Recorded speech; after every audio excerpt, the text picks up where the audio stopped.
계속해서 우리 기쁜 마음으로 우리 주님을 찬양하기를 원합니다. 우리 시간에 영원한 사로 sweeter Every day with you Lord is sweeter than the day before. Every day with you Lord is sweeter than the day before. Every morning I will worship, every evening I'll adore, 'cause every day with you is sweeter, sweeter than the day before. 아멘.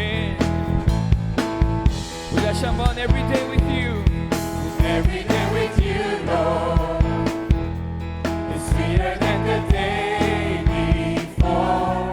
Every day with you Lord is sweeter than the day before. Every morning I will worship, every evening I'll adore, 'cause every day with you is sweeter, sweeter than the day before. 우리 벌스 가사를 찬양합니다. What a privilege to know you like I know you, to be loved like you love me. What an honor to worship, truly worship, from this heart that you have freed. From the rising of the sun to the setting of the same, every day with you Lord is sweeter than the day before. Every day with you Lord, every day with you Lord, sweeter than the day before. Every morning I will worship, every evening I'll adore, 'cause every day with you is sweeter, sweeter than the day before. 우리 2절 가사로 찬양합니다. What a wonder, what a wonder to live life, really live life, overcoming anything.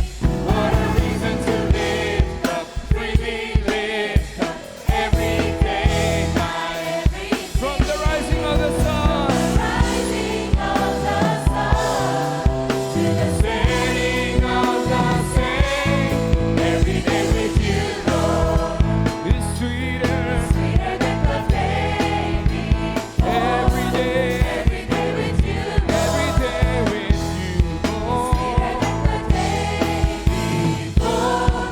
Every morning I will worship, every evening I'll adore, 'cause every day with you is sweeter, sweeter than the day before. 이 시간 제가 먼저 찬양하고 그 다음에 여러분 따라해주세요.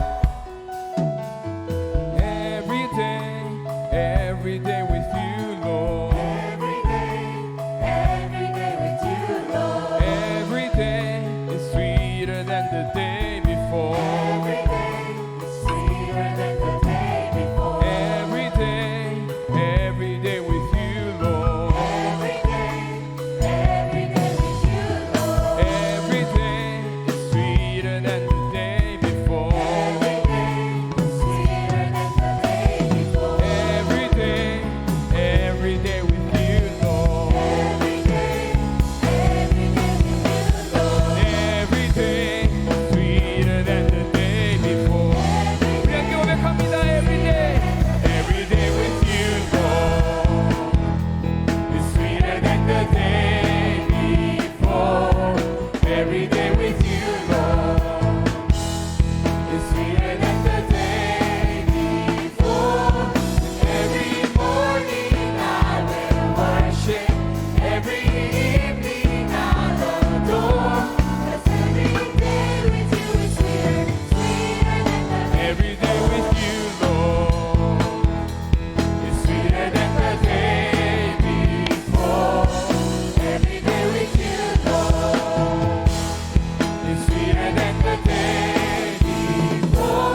할렐루야.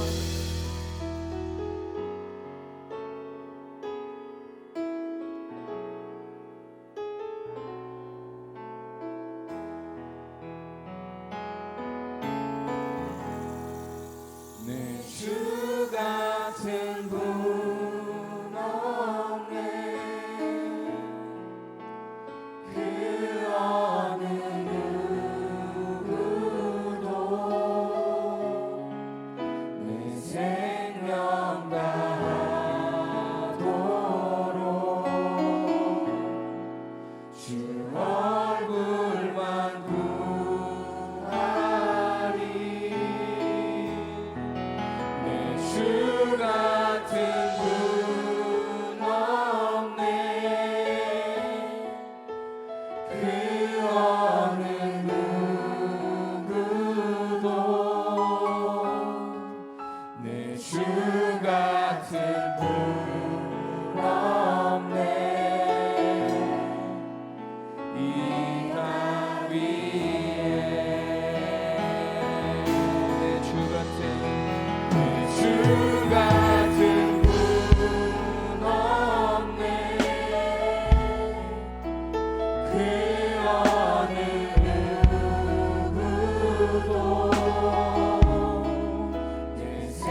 우리에게 주시는 하나님의 귀한 말씀은 고린도후서 5장 8절에서 10절 말씀입니다.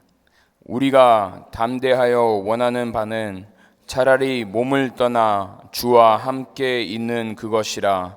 그런즉 우리는 몸으로 있든지 떠나든지 주를 기쁘시게 하는 자가 되기를 힘쓰노라. 이는 우리가 다 반드시 그리스도의 심판대 앞에 나타나게 되어 각각 선악간에 그 몸으로 행한 것을 따라 받으려 함이라. 아멘. 자, 오늘 이 3부 예배 자리에도 우리 주님이 함께하고 계심을 우리 믿으시면 아멘 하시겠습니다. 주님을 향해서 우리 한번 입술을 열어 믿음을 한 번 더 선포합시다. 하나님은 문제보다, 하나님은 대적보다, 하나님은 불경기보다, 하나님은 질병보다, 하나님은 사망보다, 하나님은 하실 수, 하나님은 하실 수, 하나님은 하실 수. 여러분 믿음의 고백 선포대로 하나님은 응답하시고 역사하실 줄로 믿습니다. 한번 따라해 보겠습니다. 주를 기쁘시게 하는 자 되기를 힘쓰라. 하나님의 은혜로 페루에 연이어서 도미니카 단기 선교도 잘 마치게 되었습니다. 매번 단기 선교를 할 때마다 가든지의 사명을 순종하여 선교팀으로 출발하는 분들을 보는 것은 분명히 은혜요, 참 큰 감격입니다. 그런데 보내든지 돕든지의 사명도 만만치 않아서 낯선 선교지로 나간 분들을 위해서 기도하는 것이 쉬운 일만은 아니라는 것입니다.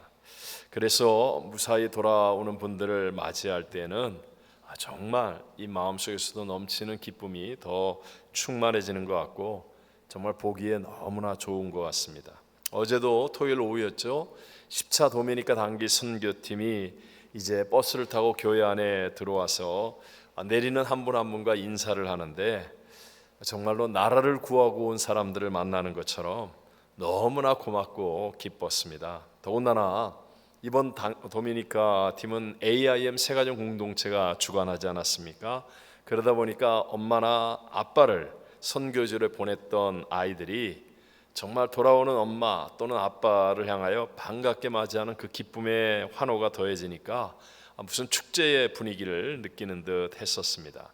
여러분, 사람의 기쁨이 충만해지는 것도 좋아요, 나빠요? 너무 좋아요.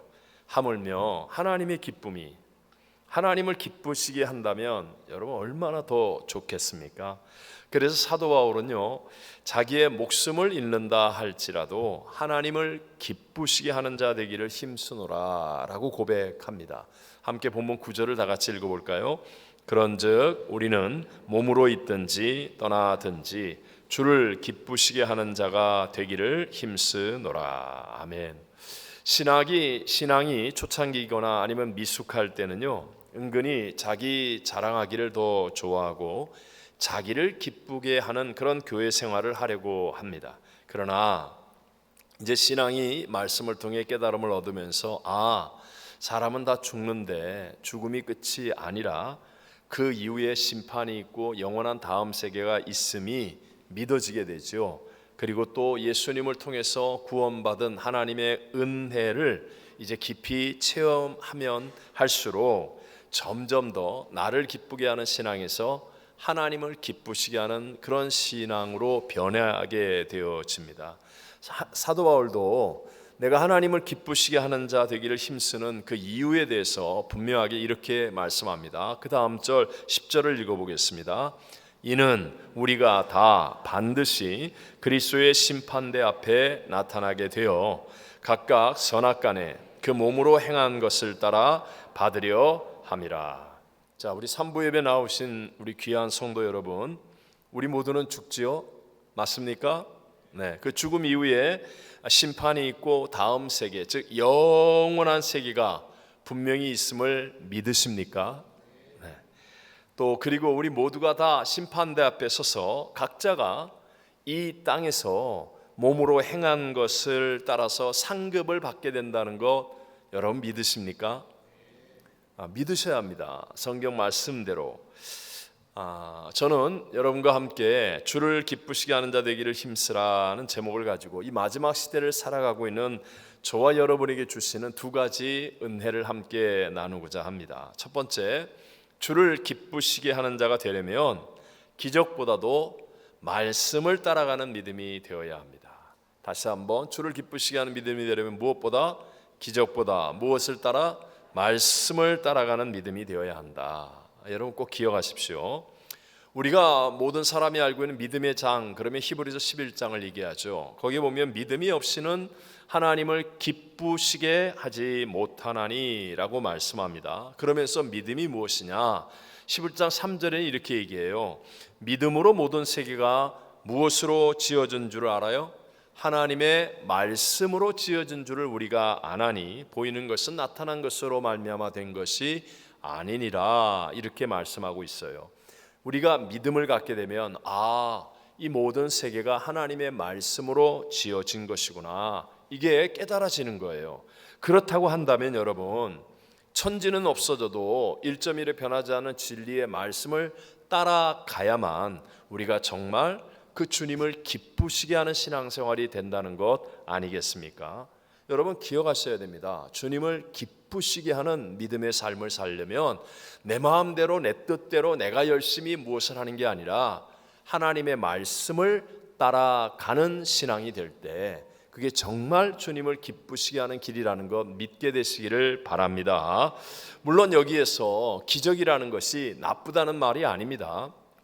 기적을 통해서 많은 사람들이 하나님의 살아계심을 확실히 체험하기도 되고 또 기적이나 응답 같은 것을 통해서 개인적인 큰 변화를 만들어내기도 합니다. 그런데 더불어서 알아야 될 것은 기적을 의지하는 신앙이 되면 이런 큰 변화를 체험할 수도 있지만 또한 쉽게 무너질 수도 있다는 것을 우리는 알아야 합니다. 기적이라는 것은 현실을 극적으로 변화시키는 것으로 쉽게 말하면 체험이라고 말할 수 있거든요. 그런데 우리가 말씀보다도 체험을 더 의지하게 되면 이게 마치 중독과 같아서 좀 더 한 번으로 만족이 안 된다는 거예요. 좀 더 하다가 잘못된 길로 미혹이 되거나, 여러분 요한계시록에 보면 마지막 때에 일어나는 적그리스도와 우리를 악한 길로 이끌어가는 자들이 큰 권능과 이사와 표적을 행한다고 말하거든요. 그래서 이렇게 기적하는 사람이 되면 이렇게 미혹이 될 수도 있고요. 또는 신령한 척하는 종교 중독이 되기도 한다는 거예요. 쉽게 얘기하면 이런 거예요. 신앙생활 하는데 어떤 사람 굉장히 화려한 사람이 있습니다. 막 간증도 많고 기적도 체험했고 응답도 알고 막, 그런데 그 화려함에 비해서 그분의 인격의 변화가 따라오지 못하는 사람들을 종종 봅니다. 아니 저 사람은 막 예수 혼자 다 믿고 뭐 하나님의 역사를 다 체험하고 다 아는 것 같은데 말이나 행동이나 삶을 보면 야 도대체 예수의 향기가 안 나타나는 것 같아, 뭐 이런 느낌을 주는 사람. 우리 교회는 그런 분이 없으니까 여러분 잘 모르겠지만 그런 사람들을 만날 때가 있어요. 이게 좀 그렇다. 이유가 뭐냐? 바로 말씀보다도 기적이나 이런 것을 더 의존하고 있기 때문에 그런 거예요. 자, 예수님의 행적을 기록한 사복음서가 무엇인지 아시죠? 사복음서 마태, 마가, 누가, 요한, 예수님에 대해서 서로 다른 시각을 가지고 행적을 기록한 거예요. 근데 그 사복음서에 유일하게 나오는 기적이 있습니다. 다 나오는 기적은 딱 하나밖에 없어요. 사복음서에 어떤 것은 뭐 요한복음에 나오는데 마태복음에 안 나오고, 마가복음에 나오는데 누가복음에 안 나오고, 이런 식인데 이 사복음서에 다 기록된 유일한 기적이 있다고 그랬어요. 그게 뭐지요? 감사합니다. 오병이어의 기적이에요. 오병이어의 기적. 떡 5조각과 물고기 2마리를 가지고 광야에 배부른 수많은 군중들, 배부른이 아니 죄송합니다. 광야에서 배고픈 남자만 5,000명, 함께 있는 여자와 어린아이까지 합치면 약 2만 명 정도로 추정되는 그 사람들을 그 작은 어린아이의 도시락을 가지고 다 배부르게 먹이고 12광주리가 남는 기적이 일어난 거예요. 이거는 모두가 다 체험한 거 아니겠습니까? 자기가 배가 부를 정도로 다 체험한 기적. 그러니까 그 기적으로 그냥 열광적인 분위기가 되었습니다.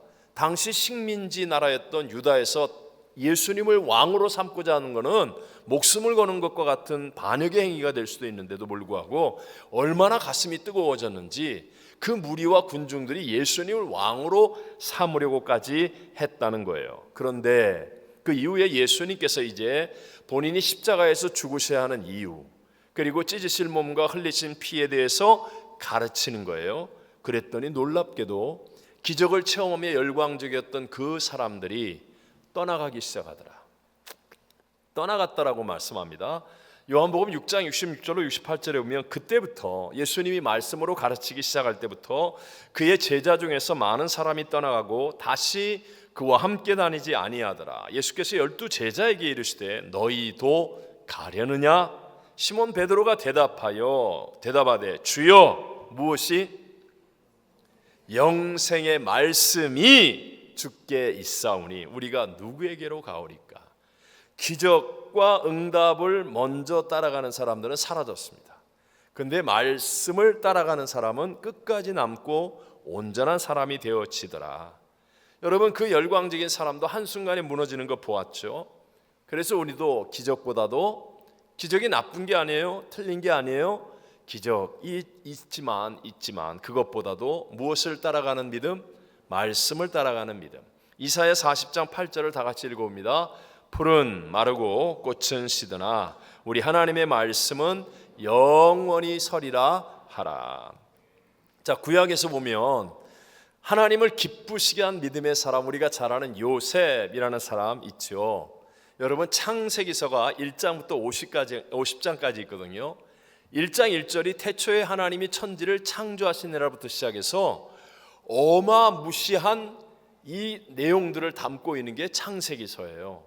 근데 이 창세기서 50장 가운데 무려 37장부터 50장까지 38장 유다의 이야기를 빼놓고 13장이나 요셉 한 사람의 이야기를 담고 있습니다.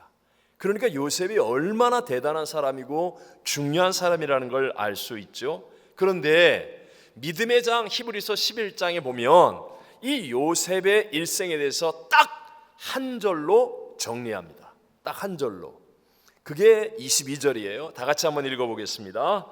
믿음으로 요셉은 임종시에 이스라엘 자손들이 떠날 것을 말하고 또 자기 뼈를 위하여 명하였으며. 이게 도대체 무슨 말씀이죠?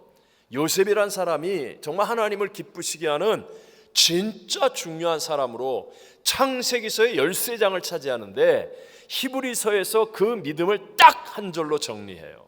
평생 동안 말씀을 따라 살았다. 왜 그러냐? 요셉이 뭘 얘기합니까? 자기가 죽을 때가 됐어요. 히브리서 11장 22절에 하는 내용이 이거예요. 자기가 죽을 때 임종시에 이스라엘 자손들에게, 지금 요셉은 국무총리입니다. 요셉과 함께하는 사람들은 지금 최고의 대우를 받고 있어요. 그런데 우리 자손들이 이 땅을 떠나야 돼. 떠날 것을 예언하고 말하고, 그 다음에 그때 내가 죽고 난 다음에 나의 뼈를 가지고 가나안 땅에 가서 묻어줘 라고 얘기했다.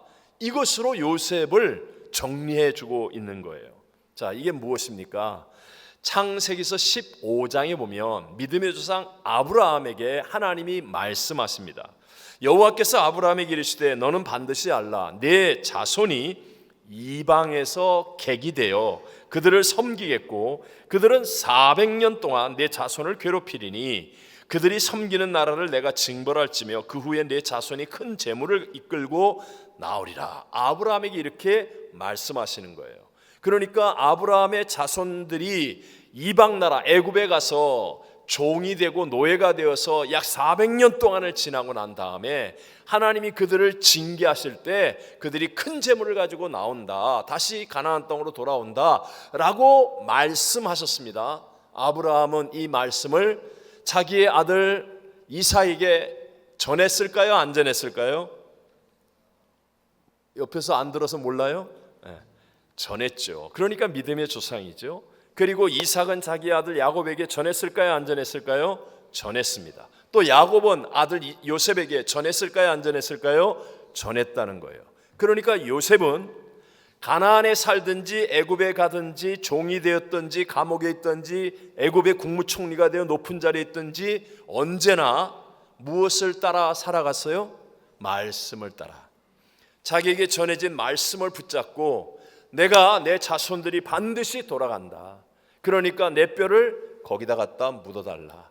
말씀을 따라가는 삶을 살았다는 거예요. 이것이 바로 요셉이 그렇게 많은 고난을 당하면서도 무너지지 않은 이유, 또 가장 높은 애굽이라는 최강대국의 2인자가 되는 그런 총리가 되어지는 성공과 출세 속에서도 무너지지 않았던 이유이며 하나님을 기쁘시게 하는 믿음이 되었던 이유라는 것이죠. 여러분, 만약에 요셉이 애굽의 종이 되었는데 그래도 보디발 군대 장군의 집에서 자기가 제일 높은 자리에 올라갔어요. 그러면서 야, 내가 이런 자리에 앉았어. 이것이 만약에 만족이었다면, 아니면 감옥에 있다가 애굽의 국무총리가 된 거 아니에요? 그 어마어마한 나라의 2인자가 됐어요. 그러면 요셉이 다 이루었다, 난 성공했어, 출세했어 라고 그랬다면 하나님을 기쁘시게 하는 믿음의 승리자는 될 수 없었다는 거예요. 요즘 우리의 신앙을 보아도요, 미국에서 신앙생활하는 많은 사람들이 고난 속에서보다 오히려 축복 가운데서 믿음이 변질되고 타락하는 경우가 훨씬 더 많습니다. 이번에 우리 도미니카를 갔다 왔지만 도미니카에 갔다 온 분들의 이야기는 눈물이에요. 거기에 사는 IT 난민들, 그 어려움 가운데 있는 사람들이 예배를 드리려고 얼마나 큰 위험을 감수하고 어려움 가운데 있는지. 근데 우리는 너무 편안하고 최고의 환경, 가장 큰 자유와 풍요를 누리고 있는 이 땅 가운데 있잖아요. 성공하고 잘 되고 나면 사람들이요, 자기를 증명하고 자기 자랑하려는 마음 때문에 그걸 못 이겨서 세상으로 향해 나가는 사람들이 많습니다. 만약에 더 나은 환경, 출세, 성공을 위한 믿음이었다고 한다면, 요셉과 같이 내가 다 이루었다 하면 그 다음에 기도할 이유가 뭐가 있겠어요?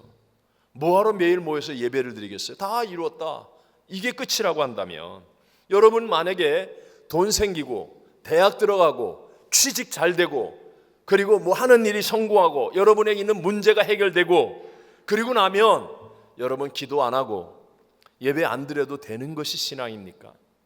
그게 아니라는 거예요. 응답이나 기적은요, 우리의 삶에 꼭 필요합니다. 그리고 아주 중요한 것입니다. 그렇지만 이것이 말씀보다 앞설 수 없다는 사실을 기억하게 되시기를 바랍니다. 여러분이 정말 역사를 주관하시고 나의 생사복을 다스리시는 하나님을 기쁘시게 하는 믿음의 사람이 되려면 기적이 아니라 말씀을 따라가는 믿음이 되어질 때, 그때 여러분 업앤다운의 기복이 없는 신앙, 나 좋을 때 하고 나 나쁘면 안 하고 이런 엉터리의 신앙이 아니라 정말 하나님의 말씀이라면 말씀대로 순종하는 거예요. 그런 사람이 되어질 때 결국은 역사의 주관자 하나님을 기쁘시게 하는 사람이 되어지고 우리의 삶 속에는 하나님이 역사하는 풍요롭고 아름답고 좋은 열매들이 맺어지게 될 줄로 믿습니다. 두 번째, 주를 기쁘시게 하는 자가 되려면 성령으로 충만해야 합니다. 무엇으로? 성령으로 충만해야 합니다. 여러분, 이 땅에 육체를 입고 오신 예수 그리스도께서 십자가에서 죽으시며 죄사함의 길을 여시는 어마어마한 사명을 이루시죠. 다 이루었다 하시며 죄 없고 흠 없으신 예수님이 십자가에서 그 고난 가운데 죽으십니다. 그때 여러분, 제자들은 어떻게 했습니까? 다 도망쳤어요. 주님의 마음이 얼마나 아프고 얼마나 섭섭하셨겠습니까? 그 주님이 무덤에 묻히시고 사흘 만에 사망 권세를 이기고 부활하셨습니다. 부활하신 예수님께서 그 도망친 제자들을 다시 만나시죠. 그때 굉장히 하실 말씀이 많았을 것 같지 않습니까? 40일 동안 뭐 텔레비 볼 것도 없고 뭐 다른 거 할 것도 없고 그냥 제자들을 만나 함께 지내는데, 저 같으면 한 명씩 불러다가 너 그때 어디 갔지? 너 뭐라고 그랬지? 너 그때 어떻게 했지? 그러면서요, 한 명씩 막 이렇게 가만히 안 뒀을 거예요. 반쯤 야단을 치고 막 그랬을 것 같아. 근데 놀랍게도요, 주님께서는 그 40일 동안 제자들과 함께 하시면서 오직 한 가지에만 초점을 두셨습니다. 다른 요구 또는 다른 가르침을 말씀하지 않고 오직 성령을 받으라, 성령으로 충만하라, 성령과 함께하라, 이 말씀만을 하셨다는 거예요. 우리가 잘 아는 사도행전 1장 4절과 5절은 예수님이 승천하시는 겁니다. 이제 완전히 하늘로 가시는 거예요. 그 마지막 자리에서도 예수님께서는 사도와 함께 모이사 그들에게 분부하여 이르시되 예루살렘을 떠나지 말고 내게서 들은 바 아버지께서 약속하신 것을 기다리라. 요한은 물로 세례를 베풀었으나 너희는 몇 날이 못되어 무엇으로, 다시 한번 무엇으로, 성령으로 세례 침례를 받으리라 하셨느니라 하시면서 말씀하는 거예요. 그리고 분명히 실패했고 연약했고 두려웠고 또 엉터리 같은 그런 제자들이었지만 말씀을 순종하여 기도하다가 그들이 다 성령으로 충만함을 받게 되어집니다. 모두가 다 각기 다른 방언을 말하게 되어집니다. 그 이후로부터 이 성령 충만한 제자들을 통하여 온 세상에 복음이 전파되는 인류 역사의 가장 놀라운 변화와 새 역사들이 일어나게 되더라. 즉 그 예수님의 제자들은 하나님을 기쁘시게 하는 자들이 되어지더라는 사실을 우리에게 깨우쳐 줍니다.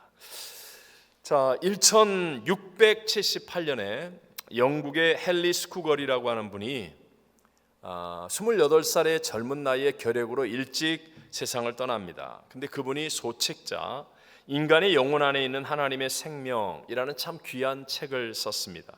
제가 그 내용 중에 일부분을 그대로 얘기하면 기독교의 본질을 정통 신앙이나 교리를 아는 것, 종교적이고 도덕적인 행위를 하는 것, 황홀하고 감정적인 체험을 하는 것이라고 착각하지 말라.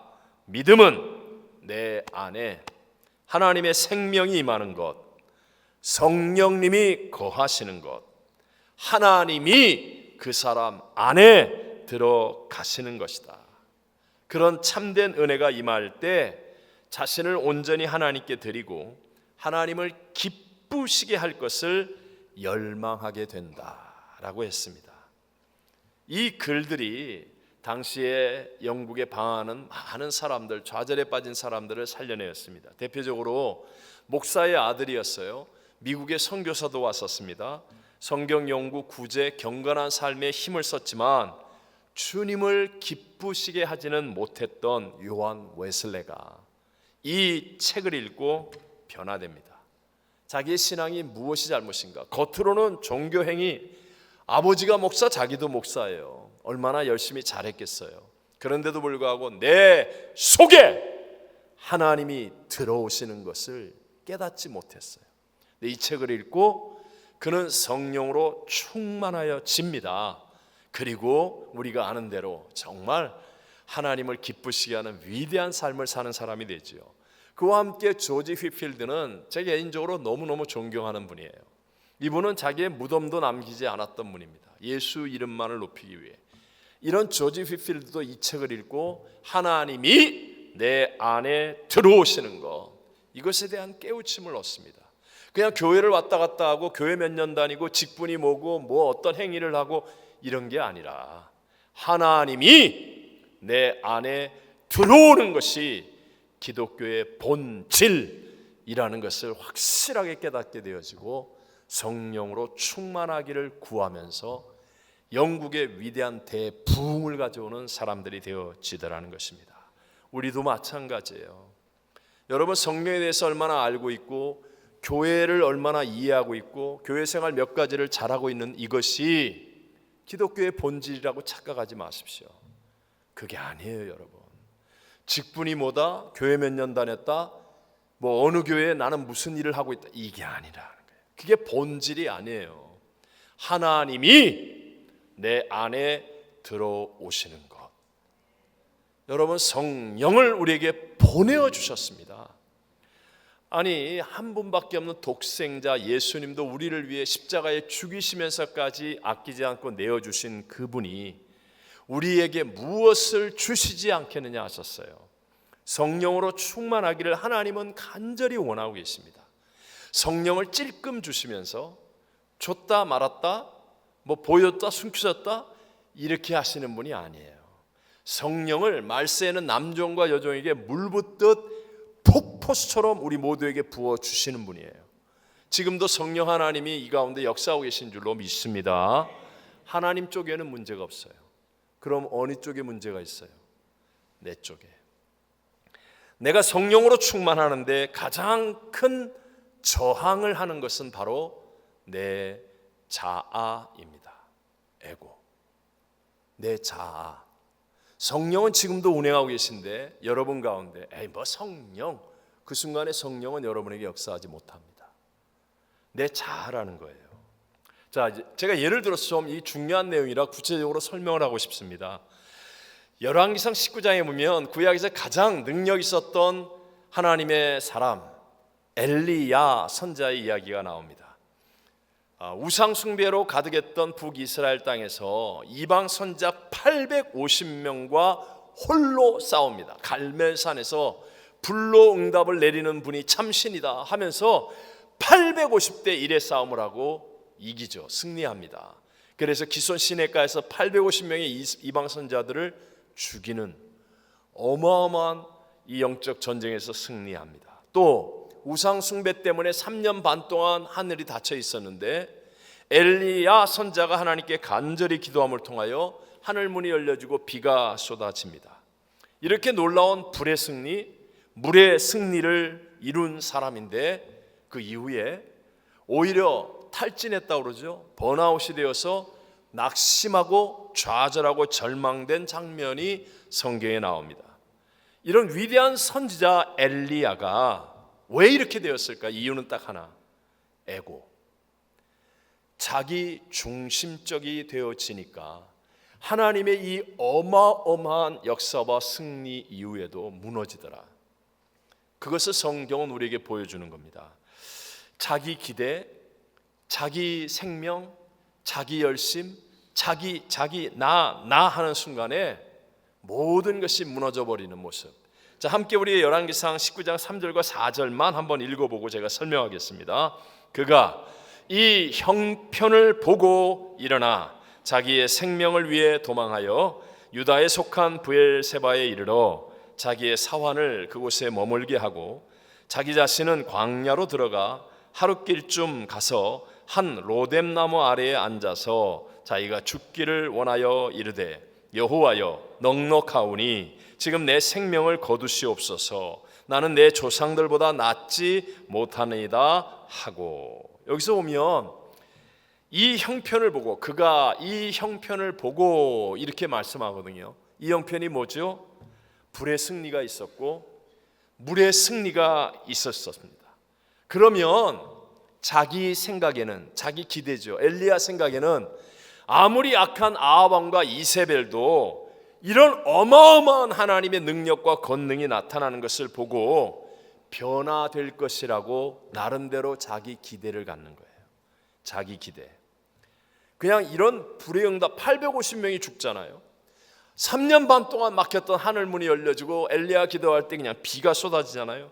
그러면 그냥 기법하고 아이고 내가 잘못했구나, 이거 큰일 났구나, 그러면서 엘리야 선자에게 항복할 줄 알았는데 이게 자기 기대예요.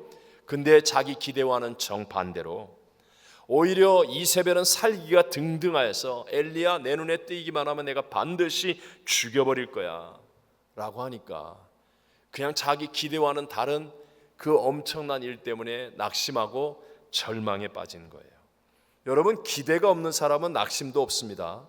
맞죠 여러분? 오늘 래프를 하는데 나는 이런 거 해봤자 나는 당첨되는 경우가 없어. 기대를 안 하는 사람은 안 뽑혔어. 실망해요 안 해요? 안 합니다. 저 같은 사람은 아예 안 해요. 그런데 나는 오늘 꼭 뽑힐까, 저거 내 거야 그랬는데 딴 사람이, 옆에 사람이 가져가.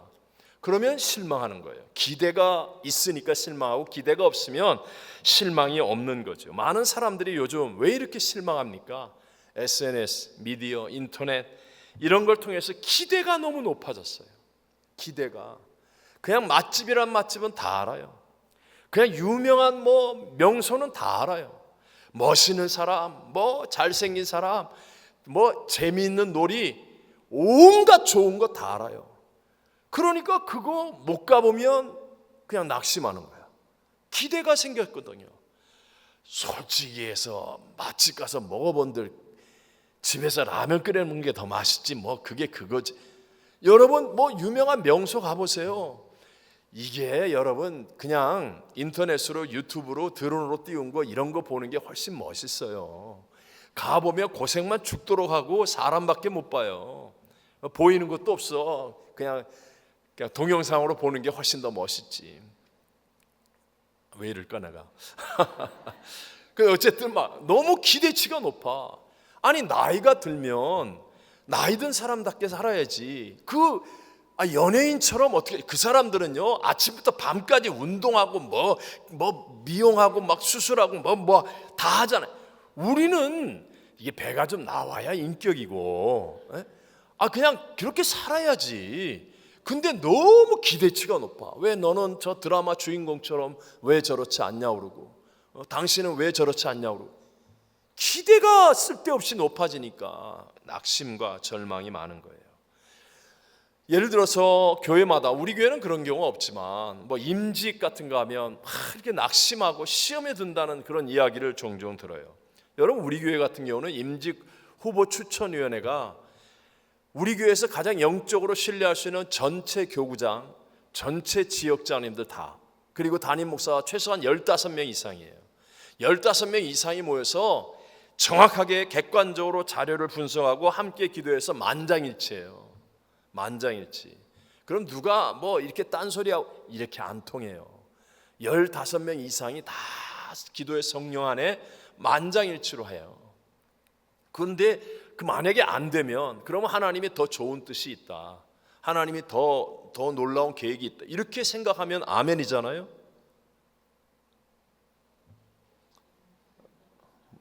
아멘이죠. 네. 근데 자기가 쓸데없이 자기 기대를 나 정도면 이렇게, 그러면 아니라 그러면 그냥 자기가 낙심하는 거예요. 이게 자기 기대라는 거예요.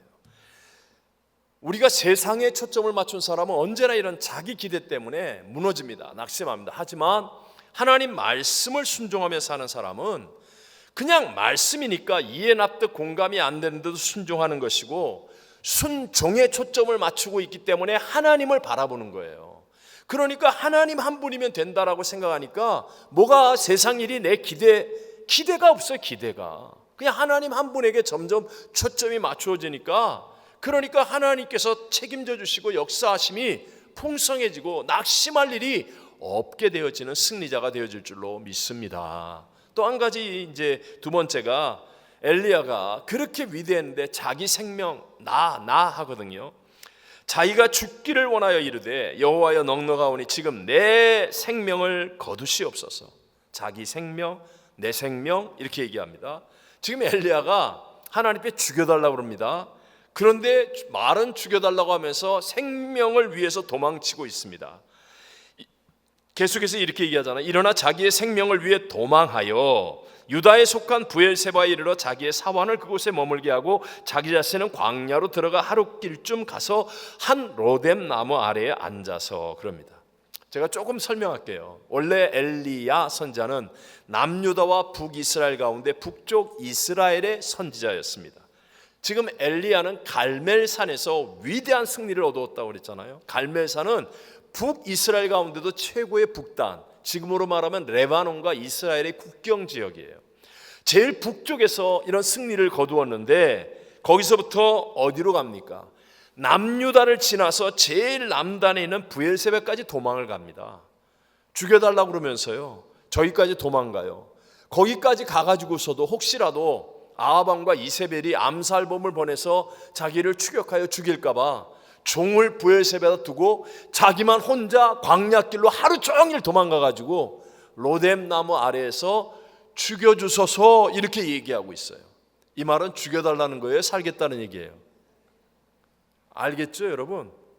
우리 오늘 효도잔치 하지만 옛말에 그 어르신들이 아유 내가 오래 살았으니 이제 그만 죽어야지, 죽겠다는 말이에요? 더 사시겠다는 얘기예요?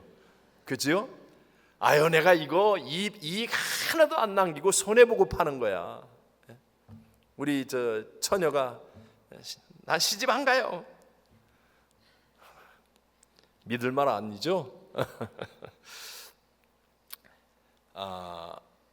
엘리야가 자기의 생명과 상관없이 하나님께 맡기고 갈멜산에서 850대 1로 싸울 때 얼마나 위대했었습니까? 그런데 자기 생명, 내 생명 그러면서 자기가 살려고 하니까 극심한 스트레스에 빠지는 거예요.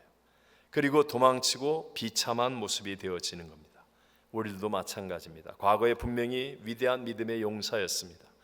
대단한 믿음의 사람이었습니다. 근데 점점 세월이 지나면서 자기 컨디션, 자기 건강, 자기 생명 이러면서 점점 나 이렇게 초점을 맞추면 결국은요 스트레스에 갇히게 돼요. 그래서 막 지치고 낙심하고 비참한 삶으로 전락되어질 수도 있다는 거죠. 마지막이 엘리야에게 나타나는 게 자기 열심이라는 겁니다. 자기 열심. 그 밑에 열왕기상 29장 10절에 보면 내가 열심히 유별하오니 이렇게 얘기해요. 오직 나만 남았거늘 이런 말을 2번이나 반복합니다. 쉽게 말하면 자기만 보이는 거예요. 자기 열심만. 그래서 나만 남았다라고 막 얘기하는 거예요. 그러니까 하나님께서 야 무슨 소리 하냐, 너는 너밖에 못 보냐, 너 혼자 부엌에서 일한 줄 아냐, 너 혼자 교회를 다 한 줄 아냐, 너 혼자 선교회를 다 한 줄 아냐. 그렇지 않아. 지금 바알에게 무릎 꿇지 않은 선자가 7,000명이나 남아있어. 이렇게 얘기하시는 거예요.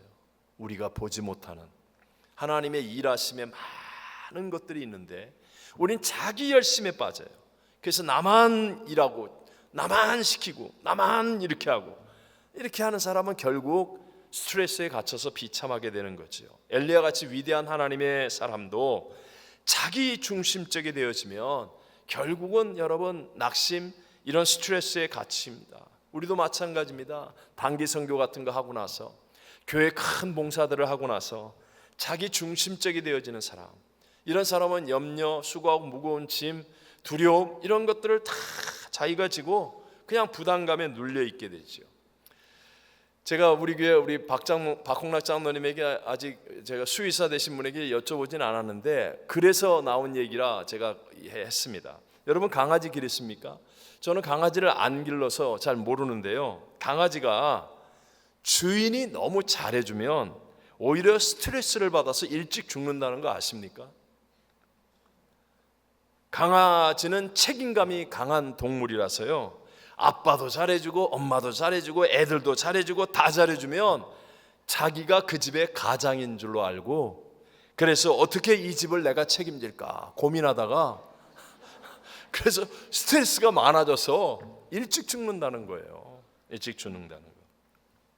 참 우리 인간에게 똑같은 말씀이에요. 하나님 말씀을 불순종하고 선악을 알게 하는 나무의 열매를 따먹잖아요. 먹는 날에는 죽으리라 한 대로 영이 죽어서 하나님과의 관계가 끊어졌어요. 자기가 하나님인 줄 알고 하나님이 없다고 생각하며 믿지 않고 살아가는 거예요. 특히 오늘날은 마지막 포스트 모더니즘의 시대, 권위를 인정하지 않아요. 스스로 다 하나님이야. 자기 소견에 옳은 대로 살아가는 세상이 되었어요. 그러니까 현대인들은 에고가 강합니다. 자아가 죽질 않아요.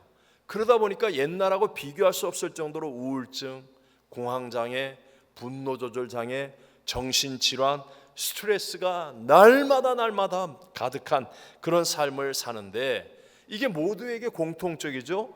이때의 특징은 단 하나, 자기로부터 벗어나지 못하고 있다는 겁니다. 자기로부터. 왜 나한테만, 말은 그렇게 안 해도 나의 인생은, 나의 문제, 나 이렇게 하고 있는 거예요.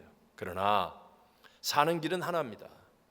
문제보다 크신 예수님을 빨리 영접하고 내 안에 성령님이 인풋되게 만드는 거예요. 하나님은 문제보다, 하나님은 대적보다, 하나님은 불경기보다. 여러분, 내가 불경기를 해결하려고 해보십시오. 정말 스트레스 아니에요? 내가 내 인생의 문제를 해결하고, 내가 나를 괴롭히는 대적을 이기려고 하고, 내가 질병을 다 치료하려고 하고, 내가 사망의 길을 피하려고 하고 못 살아요. 근데 내 안에 성령 하나님을 모셔드립니다. 끊임없이 내 자아가 살아날 때마다 Not I but Christ를 이루듯이 끊임없이 성령님을 인정하고 모셔드리고 환영하고 의지하고 예배하는, 그러면 문제보다 대적보다 질병보다 사망보다 불경보다 크신 그분이 내 안에서 역사하기 시작하면 이상하게도 내 안에 평강이 넘쳐나고 소망이 넘쳐나고 내 안에 기쁨이 가득하고 하나님의 능력으로 합력하여 선을 이루는 아름다운 역사가 일어나게 될 줄로 믿습니다. 오늘 오후에 우리 효도잔치 합니다. 여러분, 그런 거 할 때 큰 행사지요. 큰 일입니다. 내 기대, 아니면 내 컨디션, 내 건강, 내 생명, 아니면 내 열심, 여기에 머물러 있으면 여러분 그냥 고생만 하는 일이 됩니다. 하지만 성령님을 의지하고 성령님께 자꾸 맡기는 겁니다. 그러면 놀랍게도 하나님의 역사하심을 체험하게 되고 이 일을 통하여 나와 나의 자손이 하나님의 말씀대로 복을 받는 승리의 열매가 맺어지게 될 줄로 믿습니다. 잠언 16장 3절에 말씀하잖아요. 너의 행사를 여호와께 어떻게 하라고요? 맡기라. 그리하면 내가 격려하는 것이 어떻게 됩니까? 이루리라. 이루어지리라. 내가 하는 것보다 하나님이 이루시는 것이 얼마나 위대하고 아름다운 결말을 가져오겠습니까? 사랑하는 성도 여러분, 우리 모두 기적보다 말씀을 따라가는 믿음, 또 끊임없이 성령으로 충만한, 성령이 인풋되어져 있음을 믿고 성령이 흘러나오는 그런 믿음이 되어서 주를 기쁘시게 하는 자 되기를, 힘쓰는 승리자가 되시기를 주의 이름으로 축원합니다. 축원합니다.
지금은 우리 구주 예수 그리스도의 무한하신 은혜와 하나님 아버지의 영원하시며 변치 않으시는 사랑하심과 보혜사 성령 하나님 지금 함께 하시며 충만케 하심이 오늘 예배하는 사랑하는 모든 성도들 위해, 선교지와 선교사님들 위해 영원토록 함께 계실지어다. 아멘.